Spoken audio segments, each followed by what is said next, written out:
నమస్తే. ప్రస్తుతం మన గాంధీ ఆసుపత్రి దగ్గర ఉన్నాము. ఇక్కడ రావాల్సిన అవసరం ఏమొచ్చిందంటే, ఇక్కడ ఏదైతే మనకి ఆర్టీసీని ప్రభుత్వంలో విలీనం చేయాలని చెప్పేసి గత కొన్ని రోజుల నుంచి ఆర్టీసీ కార్మికులు ఆమరణ నిరాహార దీక్ష చేస్తున్నారు. అందులో భాగంగానే ఇప్పుడు ఏదైతే సంపత్ ముదిరాజ్ అనే వ్యక్తి మనకి రాణిగంజ్ డిపో నుంచి బస్ డ్రైవర్, అదే విధంగా కురుమా కుమార్ ఇతను కూడా మనకి రాణిగంజ్ నుంచి బస్ డ్రైవర్ గా పనిచేస్తున్నారు. మరి వీళ్ళిద్దరూ ఇలా యూనియన్ నుంచి ఆమరణ నిరాహార దీక్ష చేపట్టి 3 రోజులైంది. 3 రోజులు అయినప్పటికీ వాళ్ళని తార్నాక ఆర్టీసీ హాస్పిటల్ అయితే చేర్చిరు. అక్కడ తీన్మార్ మల్లన్న గారు కూడా వచ్చిరు. వాళ్ళని మా ప్రభుత్వం వస్తే మేము వెంటనే ఆర్టీసీని ప్రభుత్వంలో విలీనం చేస్తామనేటువంటి ధైర్యం కూడా వాళ్ళకి చెప్పారు. అదే సందర్భంలో ఇప్పుడైతే వాళ్ళకి తెలియకుండానే ఇక్కడ గాంధీ హాస్పిటల్ కి చేర్చిరు. ఇక్కడ పోలీసు వాళ్ళు కూడా ఉన్నారు, మనం ఇక్కడ చూసుకోవచ్చు. అదే విధంగా పైన ఏదైతే మనకి సంపత్ ముదిరాజ్ కూడా అక్కడ ఎవరితో ఉన్నారో ఆయన దగ్గర కూడా ఇద్దరు సీఏలు ఉన్నట్టు మనకు తెలుస్తుంది. అక్కడ మనం పోదామంటే ఒకసారి సంపత్ గారితో మాట్లాడదా, ఆయన ఎన్ని రోజులైంది ఆయన దీక్ష చేపట్టి, ఇప్పుడు దీక్ష విరమిస్తారా లేకపోతే ప్రభుత్వం నుంచి ఏమైనా వాళ్ళకి ఇన్ఫర్మేషన్ వస్తుందా, మరి మీకు విలీనం చేస్తాము లేకపోతే ఎలక్షన్ పెడతాం అనేటువంటి మాటలు కూడా వినిపిస్తున్నాయి. మరి వాళ్ళకి ఎలక్షన్ పెడతారా లేకపోతే ప్రభుత్వంలో విలీనం చేస్తారా, వాళ్ళ డిమాండ్లు ఏంటి అనేది ఒకసారి అడిగి తెలుసుకునే ప్రయత్నం చేద్దాం. అయితే మనం ఇప్పుడు ఏదైతే లోపలికి వెళ్ళే ప్రయత్నం అయితే చేద్దాం. ఒకసారి సంపత్ ముదిరాజ్తో మాట్లాడే ప్రయత్నం చేద్దాం. అయితే మనకి లోపలికి పోదామని చెప్తే పర్మిషన్ ఇక్కడ లోపల ఆయన ఉంది. ఏ మేడం? Superintendent madam. ఇక్కడ ఏసీపీ సార్ దగ్గర తీసుకోవాలి, తర్వాత సూపరింటెండెంట్ మేడం దగ్గర తీసుకోవాలి. ఇంకా ఆయన దగ్గర పోవాలంటే ఎట్లా? ఇప్పుడు గతంలో కూడా గతంలో ఎన్నో సార్లు వచ్చినా, మరి అప్పుడు పర్మిషన్ ఎందుకు తీసుకోమని చెప్పలేదు మాకు? ఇది ఫస్ట్ కేసు కాదు కదా మేము రావడము. ఇప్పుడు సంపత్ నాయక్ ఎట్లా ఉన్నారు లోపల? నాకు తెలియదు, చెప్పండి. మరి మీడియా కదా మీరు చెప్పండి, లోపల సంపత్ నాయక్ ఆయన ఆరోగ్య పరిస్థితులు ఎట్లున్నాయి? మేము పర్మిషన్ తీసుకుంటాము, మేడం గారితో తీసుకుంటాము. ఏసీపీ సార్ కూడా ఇప్పుడే ఏసీపీ సార్ వెళ్ళిపోయారు. మరి ఇక్కడ సిఐ సార్ ఉన్నారు, సిఐ సార్ తీసుకోవాలా? సరే, ఇక్కడైతే మనకు లోపలికి అయితే పంపిస్తలేరు. ఏమైనా ఆయనతో మాట్లాడదాం, ఆయన ఆరోగ్య పరిస్థితులు ఎట్లున్నాయని చెప్పేసి 3 రోజులైంది. 3 రోజుల నుంచి ఆయన ఆమరణ దీక్ష చేస్తున్నారు కాబట్టి ఆయన ఆరోగ్య పరిస్థితులు ఎట్లున్నాయని తెలుసుకుందామంటే మనకైతే వాళ్ళ దగ్గర అయితే పంపిస్తలేరు. మరి ఆర్టీసీ కార్మికులని ఒకవైపు ట్రాన్స్పోర్ట్ మినిస్టర్ మీకు విలీనం చేస్తాము, ఆర్టీసీ కార్మికులకు ఇచ్చినటువంటి హామీలన్నీ నెరవేరుస్తామనేటువంటి మాటలు అయితే చెప్తున్నారు. మరి ఇక్కడ ఆమరణ నిరాహార దీక్ష చేస్తున్నటువంటి వాళ్ళ పరిస్థితి ఎట్లా? మరి ఒకసారి వాళ్ళకి అడుగుదాం. మనకైతే లోపల అయితే పంపిస్తలేరు కాబట్టి ఒకసారి ఇక్కడ సిఐ గారు ఉన్నారు. మరి సిఐ గారు ఆయన హెల్త్ గురించి ఏమైనా మనకి అప్డేట్ ఇస్తారా? మరి అడుగుదాము ఒకసారి. లేకపోతే మనం సంపత్ ముదిరాజ్ తోనే మాట్లాడే ప్రయత్నం చేద్దాము. బ్రదర్ ఒకసారి మీ ఫోన్ ఏంది?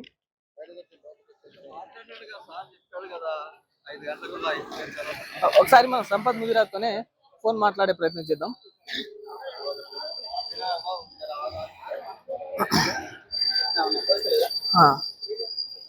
హలో అన్న, మన సంపత్ అన్న ఉందా? ఒకసారి ఫోన్ చేయండి అన్నకి, మనం లైవ్ లో ఉన్నాము. ఆన్ చేయండి, అన్నకి ఇవ్వండి ఒకసారి.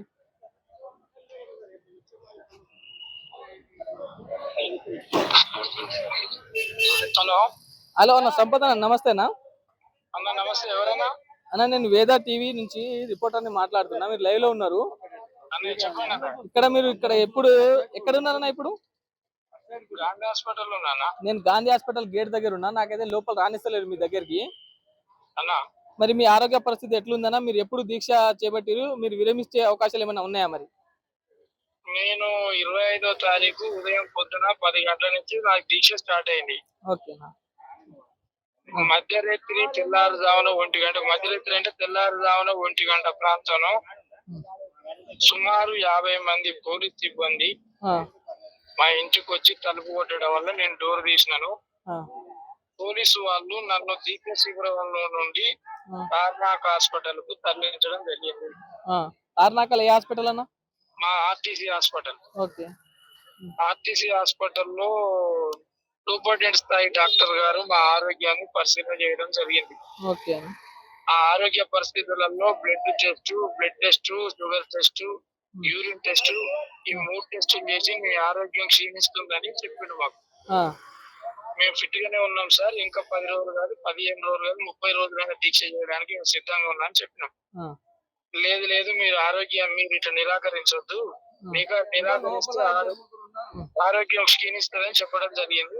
సరే సార్, ఓకే. 9 ఇప్పుడైతే నాకు నిద్ర లేదు, నిద్రలో నాకు నిద్ర వస్తుంది, ఏదైనా ఉంటే పొద్దున 9 గంటలకు చూద్దాం సార్ అంటే మాతో సంతకం పెట్టించుకున్నాడు. ఆ, ఈ 9 గంటల వరకు ఏదైనా రిస్క్ ఉంటే మీదనే అర్థమైందో తెలియదు. ఆ, ఆ 9 కాకముందుకే ఆ, యూనివర్సిటీ పోలీస్ సిబ్బంది, ఆ, మా సూపరింటెండెంట్, మా తార్నాక్ హాస్పిటల్ డాక్టర్లు చెప్పేది కూడా పక్కకు పెట్టి ఆ, ఇక్కడ మా ఆర్టీసీ సిబ్బంది వారి ట్రీట్మెంట్ ఏమంటే ఇక్కడ నాకు సహకరిస్తారని చెప్పిన బేఖాతరు చేయక ఆ, మా మేము కూర్చొని ఉన్నటువంటి సిహెచ్ సంపత్ ముదిరాజ్, జి కుమార్ కుర్మా అనే ఇద్దరి డ్రైవర్స్ అయిన మేము బహుజన వర్కర్ యూనియన్ రాష్ట్ర కమిటీ చైర్మన్ అయిన సంపత్, రాష్ట్ర కార్యదర్శి జి కుమార్ గారిని బలవంతంగా టీజీఎస్ఆర్టీసీ అంబులెన్స్ లో నొక్కి బలవంతంగా గాంధీ హాస్పిటల్ కు తరలించడం జరిగింది. ఆ. అంటే మీకు ఇష్టపూరితంగా మీరు గాంధీ హాస్పిటల్ కి మేము పోతామని చెప్పలేదు, వాళ్ళే తరలించారు.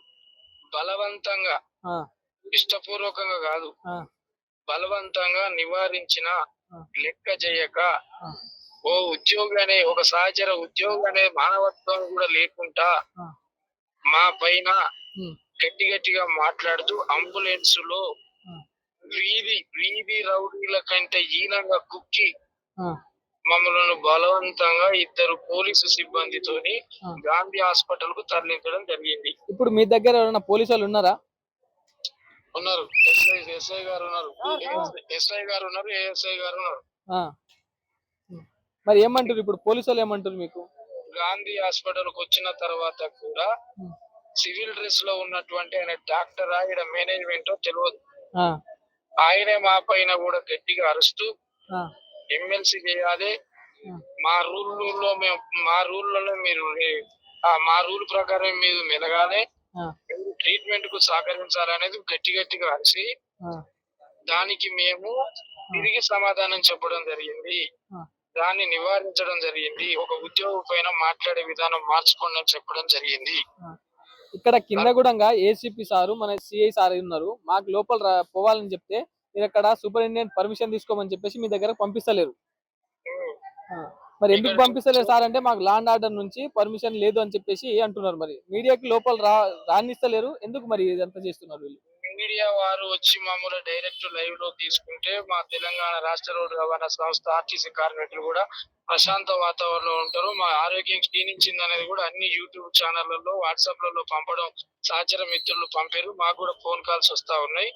మేము ఫిట్ గానే ఉన్నాం, అయినా మేము దీక్ష కొనసాగుతా ఉంది. ఎవరు అధైర్యపడొద్దని కూడా మీ ఛానల్ ద్వారా చెప్తా ఉన్నాం. పోలీసు వారికి కూడా రిక్వెస్ట్ చేస్తా ఉన్నాం, లోపలికి వచ్చి కూడా మీరు లైవ్ తీసుకొని తెలంగాణ రాష్ట్ర రోడ్డు రవాణా సంస్థ ఆర్టీసీ కార్మికులందరికీ కూడా కనపడే విధంగా, వినపడే విధంగా మీ వాయిస్ కూడా పంపించాల్సిందిగా కోరుచున్నాం. మరి సంపత్ గారు మీరు ఏమంటున్నారు? మరి మీరు ఏమైనా దీక్ష విరమించే అవకాశాలు ఏమైనా ఉన్నాయా, లేకపోతే ఆర్టీసీని విలీనం చేసిన తర్వాతనే మా దీక్ష విరమిస్తామనేటువంటి మాట చెప్తున్నారా? మేము ఖరాఖండిగా ఒకటే మాట చెప్పినాం సార్, సావుకైనా వెనకాడేది లేదు. సంపత్ ముదిరాజ్ అనేటోడు సచ్చుడు, విలీనం తెచ్చుడు అనే నినాదంతోనే అమరణ నిరాహార దీక్షలో కూర్చోవడం జరిగింది. పెద్ద పెద్ద డాక్టర్లు ఆరోగ్యాన్ని పరిశీలించిన తర్వాత మా రాష్ట్ర కమిటీ కూడా కూర్చొని కార్మికుల నిర్ణయం మేరకు కూడా అటు గవర్నమెంట్, ఇటు ఆర్టీసీ మేనేజ్మెంట్ వైపు నుంచి మా కార్మిక రాష్ట్ర కమిటీ నుంచి కార్మికులు కొంతమంది శ్రేయాభిలాషులు కూడా ఒక మాట ఆలోచించండి అన్న, మరి దీన్ని మరో ఉద్యమం వైపు తీసుకెళ్దాం, డిపోలో కార్మికులను చైతన్యవంతులను చేద్దాం అనే మాటను కూడా వాళ్ళు తీసుకొస్తా ఉన్నారు. రాష్ట్ర కమిటీ నిర్ణయం మేరకు కూడా 5 గంటల వరకు మీకు విరమిస్తామా, ఈ దీక్షను కొనసాగిస్తాం అనేది మీడియా ద్వారా కూడా తెలియజేస్తాం. మరి ఒకవైపు రవాణా శాఖ మంత్రి పొన్నం ప్రభాకర్ కూడా అంటున్నారు, ఆర్టీసీకి కార్మికులకు ఇచ్చినటువంటి హామీలు ప్రతి ఒక్కటి నెరవేరుస్తాం, ఎవరు బాధపడాల్సిన అవసరం లేదనేటువంటి మాటలు అయితే చెప్తున్నారు. మరి దీనికి ఎట్లా చూస్తారు? రాష్ట్ర కేబినెట్, రాష్ట్ర రవాణా శాఖ మంత్రులు చెప్పిన మాట వీడియోలలో, లైవ్ లలో ఇప్పటి వరకు అనేక దఫాలైనటువంటి వాయిస్ వినిపించినటువంటి సందర్భాలు ఉన్నాయి. ఒక శ్వేతపత్రం విడుదల చేయమంటున్నాం రవాణా శాఖ మంత్రిని. ఆర్టీసీ కార్మికులకు ఇచ్చిన మాట మేము నిలబెట్టుకుంటా ఉన్నాం. విలీనం ఈ రోజు నుంచి ఈ రోజు వరకు డిక్లేర్ చేస్తాం. అపాయింటెడ్ డేట్ ను ప్రకటించమంటున్నాం. శ్వేతపత్రం విడుదల చేస్తే ఈ క్షణాన్నే ఈ అమరణ నిరాహార దీక్షను విరమిస్తాం. ఈ క్షణాన్నే మీ యూట్యూబ్ ఛానల్ ద్వారా వచ్చినా, మా వాట్సాప్ ద్వారా వచ్చినా, ఏ టెలిఫోన్ సమాచారం ద్వారా వచ్చినా శ్వేతపత్రం విడుదల చేయమనండి, శ్వేతపత్రం మీద సంతకం పెట్టమనండి. ఆర్టీసీ కార్మికులకు ఇచ్చిన మాటకు ఇదే నా సంతకం అని సంతకం పెట్టమనండి. అప్పుడు నమ్ముతాం గానీ లైవ్ లో మాట్లాడి నమ్ముకుంటా పోతే ఎట్లయితే? ఇప్పుడు మాట మీద నిలబడేటట్టుంటే మేము ఎందుకు అమరణ నిరాహార దీక్ష చేయాలా? ఆ, ఎవరి కొరకు చేస్తున్నాం ఇది? మా ఆరాట పోరాటం కాదు, ఇది ఆత్మగౌరవ పోరాటం. ఆ. తెచ్చుకున్న తెలంగాణలో ఆరాట పోరాటాలు లేవు, ఆత్మగౌరవ పోరాటాలే ఉన్నాయి. మేము ఆత్మగౌరవ పోరాటం వైపే నడుస్తున్నాం. ఓకే సంపత్ గారు, మరి ఆరోగ్యం జాగ్రత్త. మేము ఇక్కడనే ఉంటాము. మీ హెల్త్ బులెట్ ఏమైనా ఉంటే మేము అందిస్తుంటాం అప్పుడప్పుడే.